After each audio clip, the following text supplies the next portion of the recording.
Hi mga be! Welcome back to my YouTube channel. Shoot na kayo! Char! Eme!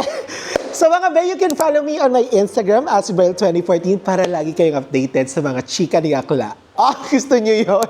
You can still use my Klook promo code SHOOTAKABRAILKLOOK. Oo, dahil nakabase naman tayo dito sa Malaysia. So hindi tayo affected doon sa nagaganap sa Klook Philippines.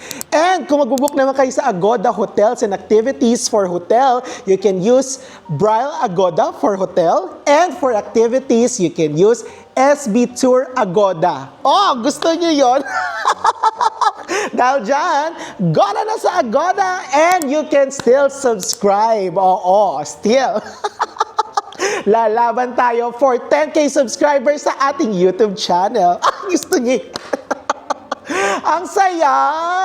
Dahil ito na naman tayo mga be, nakita nyo naman sa title at saka thumbnail ng ating YouTube for today's video. Oh, saka pag ganito yung setup, ayan na! I-announce na natin dahil for our 5K subscribers celebration, ay gusto nyo yun? Pupunta tayo sa favorite country ko, yung Palpitate Country. At syempre, ang wala katapusang banh mi. Oo, yung banh mi queen. Saka yung fom. Diba? Saka yung, don't you wish your girlfriend want hot like me? Puncha. Walang iba kundi ang Vietnam! Ang ingay. Super excited talaga ako pag talagang sinasabi at talagang gagala tayo sa Vietnam kasi very favorite ko talaga siya. Saka love na love ko talaga ang Vietnam. But this time around mga best, since nakapag Ho Chi Minh na tayo, nakapag Da Nang and Hoi An na tayo, pupunta naman tayo sa panibagong city at first time natin tong pupuntahan. Sama kayo? Oh, syempre sasama kayo mga be dahil pupunta tayo sa Sapa, Vietnam and Hanoi, Vietnam. Kasi hindi lang isa, kundi dalawang city na naman. So, syempre, ano talaga yan combine talaga yan. Kapag sinabi mong Sapa, magkadugtong na talaga ang bituka nila, Sapa and Hanoi. Saka ano yan, trending yan sa mga Pinoy. Kasi ang daming mga Pinoy na pupunta dito sa mga lugar na to sa Vietnam. And gaya nga ng sabi ko sa inyo mga be, dali-dali din talaga kaming nag-book nito ni Chad. Actually, for this video, mga be, kami lang dalawa ni Chad ang pupunta dito dahil madalian lang to dahil na-reach talaga natin ang 5K subscribers. Doon natin isa-celebrate ang 5K subscribers celebration natin for our Hanoi and Sapa trip. Oh, gusto niyo? Pasam, may budget!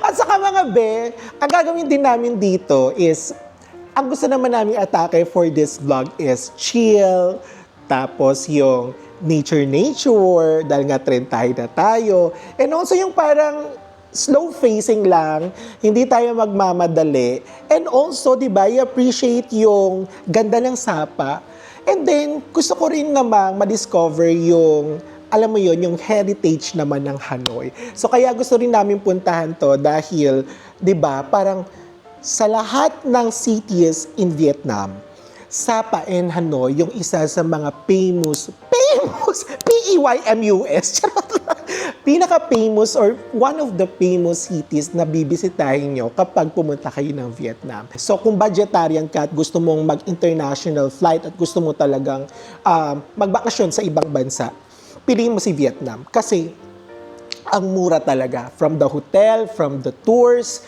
pati doon sa mga tourist attractions na mga entrance fee. Di ko alam kung paano nila nagagawa yan. Saka yung mga restaurants, yung pagkain, kahit sa kayo pumunta, mura. Hotel, Diyos ko dahi. Yung flight nga lang is, parang nababalitaan ko from Philippines is, medyo halme siya. But at least, mapag-iipunan pa din siya, di ba? Saka na-miss ko talaga ang Vietnam. Kumbaga parang every year, parang nagiging tradition na namin ni Chad na every year pupunta kami at dinidiscover namin isa-isa yung cities na pwedeng puntahan sa Vietnam. At hindi kami titigil hanggat hindi namin natatapos at hindi namin nauubos yung mga destinations na pwede pa namin puntahan sa Vietnam. Dahil, Diyos ko dahi, favorite nga namin ng Vietnam, di ba?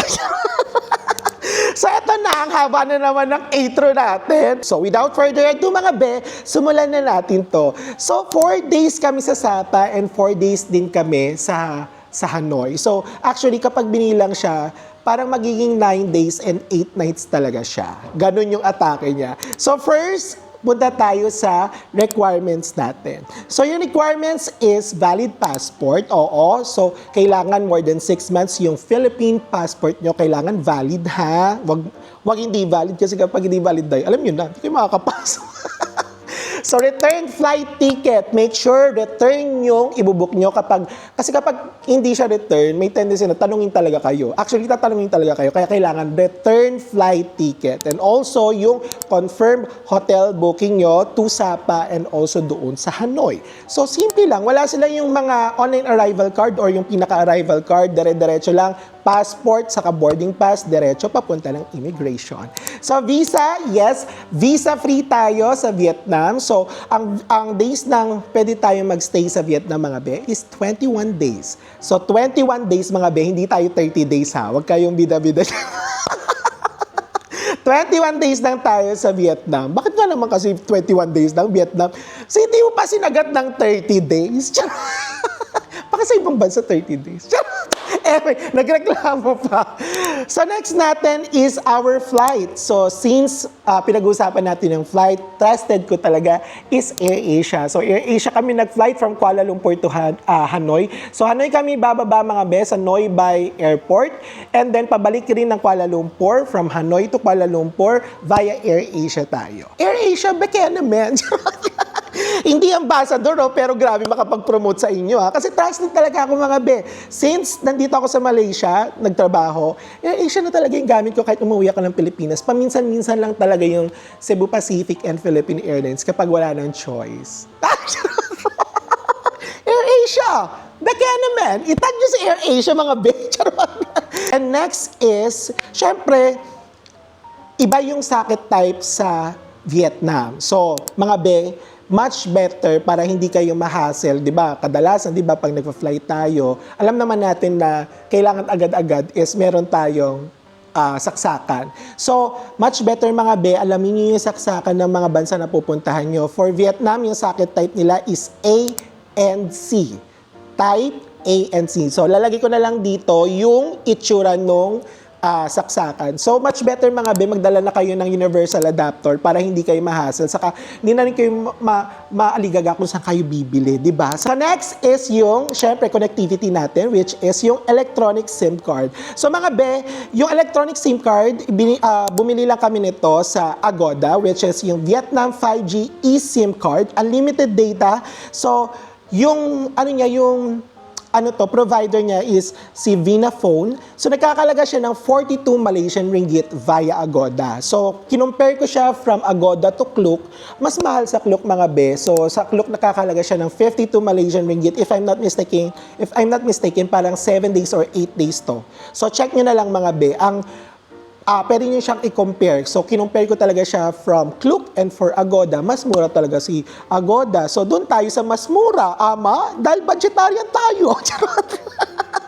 Kasi naman, mga be, limited lang talaga yung budget natin, di ba? So, since limited ang budget natin, kailangan maging vegetarian tayo. Saka kailangan mas wise tayo sa paggamit ng ating mga funds. O, di ba? Limited ang budget, pero unlimited ang dreams. Charot! May panibago tayong kasabihan. Bigla-bigla lumalabas sa bibig ko. And next is yung mga application na kailangan natin kapag nag-travel tayo sa Vietnam. So for Google Maps, yan talaga ang friend natin dyan. Yan ang kakambal natin every time na naliligaw at nagiging bida-bida tayo sa travel natin. And for booking naman ng mga e-hailing, mga be, so ang pinaka-famous dyan is yung Grab. So based on our experience sa Vietnam, napakamura talaga ng Grab. Before kayo pumunta ng Vietnam, mga be, download nyo na yung Grab nyo from the Philippines or from Malaysia. So once na na-reach nyo na ang Vietnam, automatic, magbabago naman siya for Vietnam. So hindi nyo na kailangang magbago-bago pa ng country. Automatic, once na nag-land kayo sa Vietnam, magiging Grab Vietnam yan. O, di ba? So, let's go to our itinerary. Ito na, mga be. Actually, itong itinerary na to, medyo madali lang siya. Gaya nga na sabi ko sa inyo mga be, gusto ko lang talaga na chill, slow facing, gusto lang namin na parang healing lang. So, sumakto naman, be. Supposed to be, dapat talaga, sa birthday ko pa ito gagawin. Dahil nga naging 5K subscribers tayo, pinush na natin agad-agad. Diyos ko, hindi pa tayo nakaka-move on sa Jeju Island. Meron na naman tayong gagastusin. Kaya pa, be? Siyempre kaya. Ginusto natin maging travel vlogger, di ba? So yun na mga be, ituloy-tuloy na nga natin tong chikahan natin at pumunta na tayo sa ating itinerary. Oh, gusto niyo yun?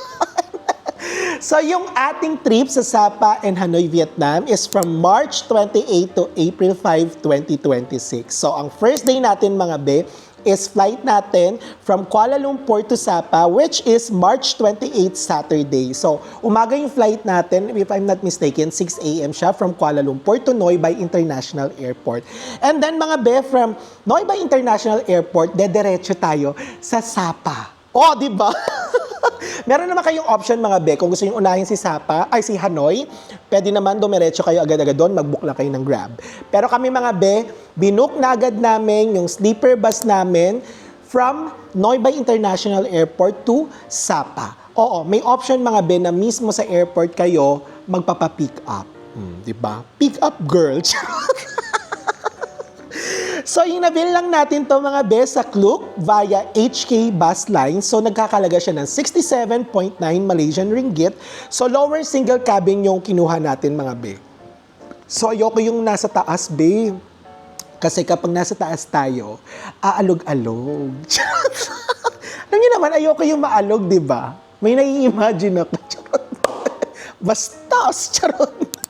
So, ayun mga be. After natin makarating sa Sapa, Vietnam, of course, pupunta tayo ng hotel. Mag-check-in agad-agad tayo dahil paggabi na yan, sayang ang oras. Alam ka naman, mag-tent tayo dun. Dapat may hotel, ama. Ama. At syempre mga be, nakuha lang natin yung ating hotel sa sobrang murang presyo dahil binok natin yan sa Agoda. So gaya nga na sabi ko sa inyo mga be, you can use my Agoda hotel code which is Braille Agoda kasi ginamit ko rin yung aking promo code dito and sobrang mura niya. Even though last minute yung hotel na pagbubook natin dito sa Sapa, actually sobrang limited lang talaga yung time natin sa pagbubook. Nakakuha pa rin tayo ng magandang hotel, nakakuha pa rin tayo ng affordable and bonggang hotel kasi may buffet breakfast to. So, very famous tong hotel na to sa mga Pinoy, which is yung Phong Nam Hotel na nagkakalaga lang ng 125.25 Malaysian ringgit per night. Actually, nakuha namin ditong yung room. Nakuha namin is parang 2 queen-size bed. Pang-apatan talaga siya. Wala na talagang choice mga be kasi sobrang late na tayo nag-book. Kaya gamitin nyo rin yung promo code ko para mas mapamura pa kayo. 10% din yun mga be ah. Diyos ko! Promote ng Agoda ko! Gahaman! Bakit hindi? Why not? Malay nyo naman, di ba? Gamitin nyo talaga, di ba? Sayang din yun. Add nyo na lang. Add to cart nyo muna. Sa kanyo na gamitin kung hindi nyo pa talaga gustong gamitin. Pero gamitin nyo din, ha? And then after that, once makapag-check-in tayo, syempre magdi-dinner na tayo, gala tayo sa city center ng Sapa, punta tayo sa Sapa Lake, punta tayo sa Sapa Stone Church, kung meron pang tayo, punta tayo sa mga alley, sa mga streets, magkape tayo, punta tayo kong kape. So next day tayo mga be, yung second day natin is Sunday. So this is the Cat Village and Alpine Coaster trip. DIY din to mga be, wala kaming kinuhang trip na. So eto mga be, pupunta tayo sa Cat Village ng alas 6 ng umaga. So, wala ka ma-avail na entrance ticket sa Klook or Agoda or any other platform. Kailangan bibilhin nyo yung ticket nyo mismo sa Cat Village at ticketing office doon mismo. So, nakakalaga siya ng 150k Vietnamese dong per person. Oh, dahil inuna namin tong Cat Village, gusto rin namin na unahan yung ibang tao. Ang gagawin lang naman natin sa Cat Village is i-experience natin yung village itself. Kasi lagi ko nakikita to sa TikTok, sa mga vlogs. So, nainggit ako. Gusto ko naman ma-experience kahit isang araw yung Katkat Village. Hindi na tayo magko-costume mga be, pero gusto ko lang talaga ma-appreciate yung ganda ng village itself. Mas gusto ko yung mas maaga para at least, di ba, mas konti yung tao at mas ma-feature ko sa inyo ng mabuti yung buong Katkat Village, di ba? Saka mas marami akong mapicturan. Kasi kapag tinanghali tayo, dahil puksaan na yun, di ba? So next natin is yung Alpine Coaster. Balik muna tayo ng hotel mga be. Siguro after lunch, once na makakain na tayo, diretso na natin yan sa Alpine Coaster. Si Alpine Coaster mga be, nakuha lang namin siya sa Klook. So mga be, nakakalagay yung one ride ng 37.20 Malaysian ringgit. Pero kung gusto nyo i-second round yung inyong Alpine Coaster ride, doon mismo sa Alpine Coaster na pag sasakyan ninyo, offeran naman kayo ng 50% off ng price on the second round nung price mismo doon sa Alpine Coaster. Gets? Gets, sabi nyo. So, ang next natin is siguro yung Best View Best View Coffee Sapa. Kasi after Alpine Coaster, syempre, di ba, na ano tayo, na energized tayo. Diyos ko dahil. Gusto ko naman ituloy-tuloy na yung pagka-energized na katawan natin, mag-palpitate. So next natin is yung Sapa Night Market after natin dito sa Best View Coffee. Para i-end lang yung yung night natin on our second day sa Sapa, punta tayo ng Sapa Night Market para kumain ng mga iba't ibang mga pagkain sa night market. Tama! Galing nyo dyan! So on our third day, March 30, that's Monday, so ito yung Fancy Pan Summit vlog natin. So meron tayo dito pupunta. Pupunta tayo sa Sun World Fancy Pan Legend. So yung ticket na to is i-avail lang natin sa Klook. So round trip ng monorail and cable car. Tapos meron ring one-way na tram peak which is nakakalaga siya ng 173.95 Malaysian ringgit. So aagahan natin yan if ever na matuloy tayo dito. Bakit ko nga ba sinabi na if ever na matutuloy tayo dito mga be? Kasi nagdadalawang isip pa rin kami nagdadalawang isip pa rin kami ni Chad kung itutuloy pa namin to or hindi na. Kasi inisip namin na, oo, sige, Fancy Pan, parang Fancy Pan Peak is the highest peak sa Indochina na mararating natin. Pero, alam niyo yung parang more on monorail, tapos monorail, tram, tapos cable car, tapos pupunta tayo sa pinakatuktok, which is maganda naman talaga. Pero iniisip ko yung mahal nung entrance fee or yung pinaka-ticket para makapunta dun sa peak is parang nagdadalawang isip talaga ako. So, meron kasi ako nakita na Klook tour papunta sa isang village na malapit sa border ng China na hindi masyadong na-feature at hindi siya na-vlog. It's not about vlogging mga beha, pero gusto ko kasing maipakita sa inyo yung other side na pwede nyong gawin sa Sapa. Ano pa ba yung pwede nating makita sa Sapa na hindi pa natin nakikita sa mga vlogs, na mga na-feature. So nakita ko tong tour na to na parang, okay, parang very interesting siya, di ba? Ang Sapa kasi, it's not about only Fancy Pan, it's not only yung parang sa peak, di ba? Pero kasi, di ba, sinasabi nila na, hindi ka nakapunta ng Sapa kung hindi ka nakapunta doon sa Fancy Pan Peak. Pero inisip ko naman, pwede naman natin siyang gawin sa susunod. Pero kasi this time, parang hindi ko pa siya masyadong feel na puntahan kasi nga doon sa presyo. At since first time natin, may mga iba pa tayong pupuntahan na, alam mo yun, mas mga gusto ko pang puntahan kaysa dito kay Fancy Pan Peak. Kaya comment below mga be kung gusto niyo yung malapit sa border ng China, which is parang probinsya siya sa Sapa, or pupunta tayo ng Fancy Pan. Abangan sa ating vlog at aantayin ko yung respond or yung comment nyo below kasi siguro a few days before ng flight natin ko to i-upload. Kaya kailangan ko yung inyong desisyon mga be. So, whether sa probinsya tayo ng Sapa or Fancy Pan Peak, tignan natin. Kailangan ko na sagot nyo mga be. So next natin, if ever na mag-fancy pan tayo, ay pupunta tayo sa Sapa Heaven Gate via Klook. Sa Sapa Heaven Gate, so yung ticket na to is, pwede nyo siyang i-avail via Klook, which is 18.5 Malaysian ringgit. Ito din, tong place na to is, medyo na-feature na siya, pero hindi pa siya sabog na sabog. Kumbaga parang hindi pa siya masyadong na-feature. Ganito yung mga gusto ko yung mga hindi masyadong napupuntahan. So may mga days naman kasi tayo sa travel vlogs natin, mga benang, pupunta tayo sa mga sikat na mga places at saka mga tourist attraction. Pero ang mas gusto ko talaga sa pagta-travel natin is yung mga hindi masyadong napupuntahan. Para at least, di ba, magkaroon kayo ng idea, baka naman magustuhan nyo din. At syempre, di ba, mas gusto ko yung unexpected experience. Di ba? Gusto niyo yun?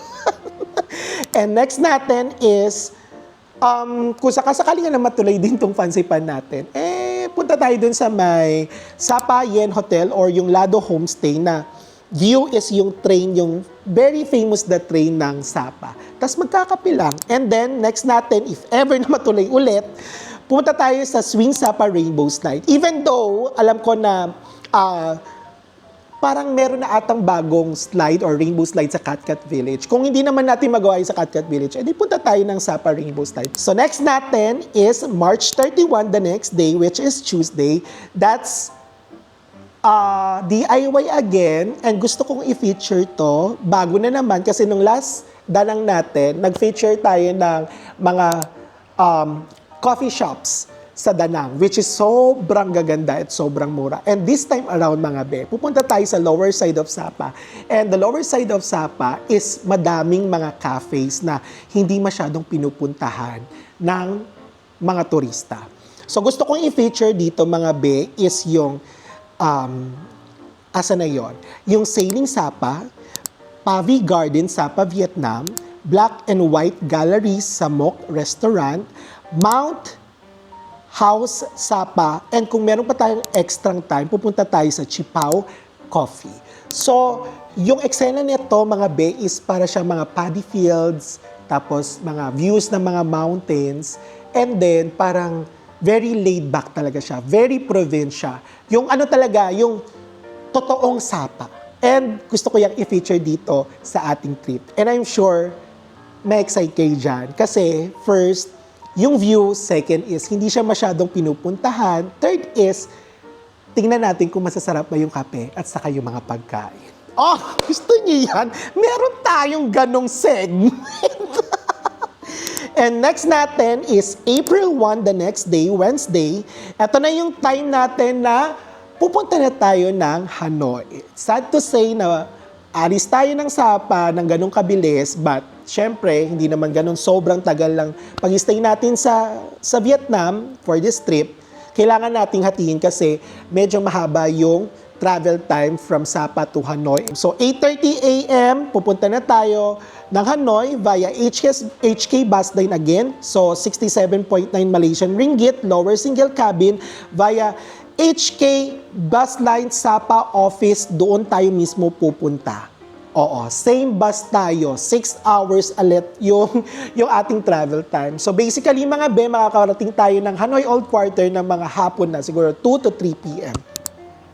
And after that, mag-check-in na tayo sa ating hotel, which is si Annie's Little Hanoi.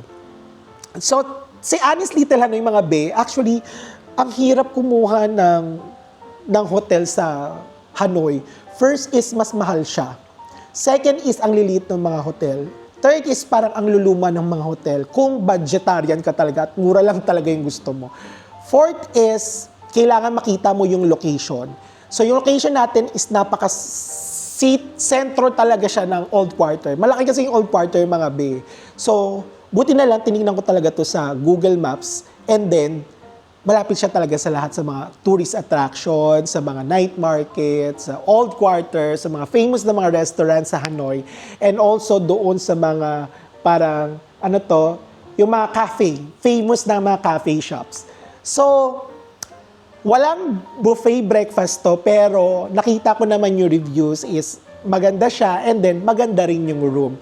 Very vintage siya, pero alam mo yung parang makakahinga ka. Hindi natin pa yan sure. Titingnan na lang natin once na makarating tayo doon. But based dun sa picture, maganda siya. And then, nakakahalaga lang yung ating hotel accommodation per night ng 99.25 Malaysian ringgit. Even though na alam nyo, ang hirap maganap, pero hanap lang kayo ng hanap mga be, makakahanap din kayo ng mga mura. And then, tingnan natin kung maganda tong hotel na pinagbukan natin. Kung maganda, syempre, i-recommend natin. At binook ko lang to mga be, again, sa Agoda. Kasi actually, yung Agoda talaga pagdating sa hotel, sobrang mura talaga niya. Kahit i-compare nyo siya sa ibang mga hotel booking platforms, sobrang mura talaga niya mga be. And then after that, once na makapag-check-in tayo, syempre magtatanghalian tayo, and then punta tayo sa Pho Tan Lee Quoc. Ano to? Pho Tan Lee Quoc Su Restaurant. So, kain tayo ng pho. Very famous yan. And then lang tayo, libot tayo sa Old Quarter, kain tayo, punta tayo sa mga coffee shops, and then punta tayo ng night market. And then punta na tayo sa ating second day sa Hanoi, which is April 2, Thursday, mag-Hanoi City Tour tayo mga be. So, kalmahan lang din ulit natin. So, pupunta tayo sa Cafe Giang and Barmy 25 for our breakfast. And then, punta tayo sa Hanoi Train Street ng 11 in the morning, before 11 in the morning. So, bakit ba morning ang kinuha ko? Mas gusto ko yung morning kasi parang ramdam ko, mas kita ko yung view, tapos parang hindi naman ako masyadong mangingitim, di ba? Saka parang mas madami pa tayong magawa at mas less yung tao. Kasi kapag gabi, parang sobrang dami ng tao. So, doon tayo sa wala masyadong tao dahil trentahin na tayo mga be. Baka mag-collapse yung lola. And then next natin mga be is after natin mag Hanoi Train Street is yung Ho An Kiem Lake. After that is itatry naman natin yung Jollibee ng Vietnam. Ang tagal ko na nagpupunta sa Vietnam pero never pa akong nakatry ng Jollibee sa Vietnam. So this time around mga be, dahil chill tayo sa Hanoi on our second day, tatry natin ang Vietnam Jollibee. So next natin is yung Note Coffee, and then after that, pupunta tayo sa sightseeing bus at night tour via Klook. One round night tour, hindi siya yung hop-on, hop-off. Isang ride lang talaga siya, lilibutin ang buong Hanoi sa gabi. So, nagkakalaga lang siya ng 20.15 Malaysian ringgit via Klook. And next is to end up our day, punta tayo sa St. Joseph Cathedral. Kasi very famous din yan. Gusto ko naman na makita yung cathedral ng may ilaw. Very dramatic, yung madilim. O, di ba? And on our next day, pupunta tayo sa Ninh Binh. Oo, yes. April 3, Friday, mag-Ninh Beer Klook Tour tayo. So, itong Ninh Binh Klook Tour na to is magsa-start siya ng parang 8 in the morning and matatapos siya ng 6 p.m. So, inavail namin tong day trip na to via Klook and nakakalaga siya ng 120.25 Malaysian ringgit per person. Ang maganda dito kasi mga be, hindi na tayo maghihirap na pumunta pa ng Ninh Binh para mag-DIY. So, ang kagandahan din dito sa Klook Tour natin is meron na rin siyang buffet lunch. And yung next natin, yung buong araw na yan is dedicated ko lang talaga siya sa Ninh Binh. Kasi nakita ko talaga yung Ninh Binh na vlogs, para kang nasa Avatar, ganun yung atake. Kaya, perfect to para sa mga trentahin.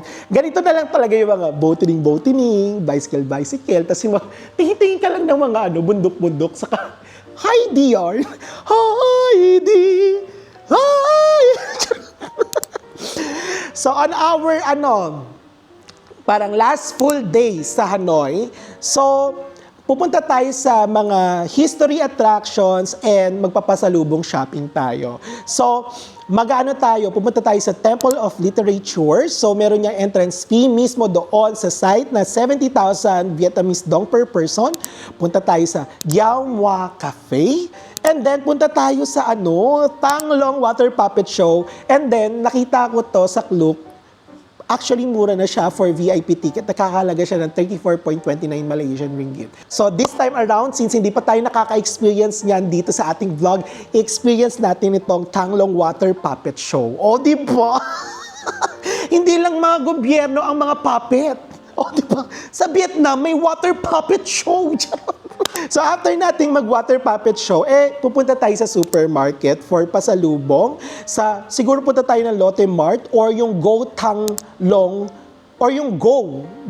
Ano yung go, G-O, tapos may exclamation point na supermarket. And puntahan din natin yung nagtitrending na si Tanglong Souvenir Shop. Malapit lang din to doon sa aming hotel accommodation. Parang isang kanto lang. So, bisitahin natin siya. Tingnan natin kung may mabibili tayong something na pwede nating iuwi dito sa Malaysia. And as part of our souvenir na makinokolekta every time na pupunta tayo sa iba't ibang mga lugar. And then, next natin, parang medyo, medyo hectic yung schedule natin ng last full day natin. But parang ramdam ko naman, kalmado pa din to. Kasi parang mga maliliit, saka parang mga saglit-saglitan lang yung mga pupuntahan natin. Last kasi natin is yung Mega World Hanoi. Punta tayo dyan ng mga alas 4 ng hapon and mag-a-avail tayo ng gondola boat ride ticket na nagkakalaga ng 22.5 Malaysian ringgit for one way lang yan. So, dahil sikat din to, bago lang din yung attraction, why not, di ba? Kinabukasan, April 5, Sunday, flight na natin papunta ng Kuala Lumpur ng alas 8 ng umaga. So, 4:30 a.m. kailangan makalis na tayo ng ating hotel. So, ito na yung buong itinerary, ito na yung buong parang pinlano namin for our Sapa and our Hanoi 5K subscriber celebration vlog. Talagang mabilisan lang to mga bay, but even though na mabilisan lang siya, minake sure ko naman na maging planado pa din to. Minake sure ko din naman mga bay na kahit paano, kahit wala tayong day off sa ating pag-vlog, minake sure ko rin naman na kahit paano hindi naman super hectic yung mga schedules natin. And I just want to, gusto ko rin naman i-make sure na mag-enjoy tayo. And then, ganun naman lagi yung nangyayari mga be. Sobrang ine-enjoy ko talaga siya. Gaya nga ng sabi ko sa inyo mga be, hindi ko ginagawa tong pagta-travel na to para sa pag-vlog lang. Ginagawa ko tong pagta-travel na to dahil gusto ko. Dahil ito yung mga places na gusto kong puntahan. And then, sinasama ko lang kayo, dinodocument ko lang to para makita ko in the future yung mga napuntahan ko at syempre, maipakita din sa inyo kung ano yung mga nagawa ko.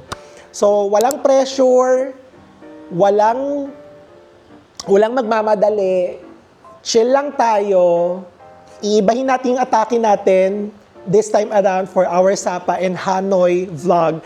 Abangan nyo yan dahil i-make sure ko ulit sa inyo na magiging worth it ulit yung panonood nyo for our 5K celebration series. And again, thank you very much mga be sa walang sawang pagsuporta nyo sa akin at walang sawang pagpapanood. And alam ko na lagi kayo nakasuporta dyan sa akin and ready to cheer sa lahat ng mga pupuntahan kong mga places. Again, huwag kayong magsawa na sumuporta sa akin. Huwag kayong magsawa na panoorin ako kasi kayo yung nagiging motivation ko at kayo din talaga yung one of the reason kaya talagang super, hungry ako. Hungry ako sa sarili ko na makapag-travel pa at makapag-share ng mga experiences ko at mabigyan kayo ng mga budget trips. Dahil hindi imposibleng mag-travel sa mga places na akala natin imposible. Oh, gusto niyo yan? Dahil dyan mga be, magbabalot na tayo. Ano magbabalot? Pagkain yan.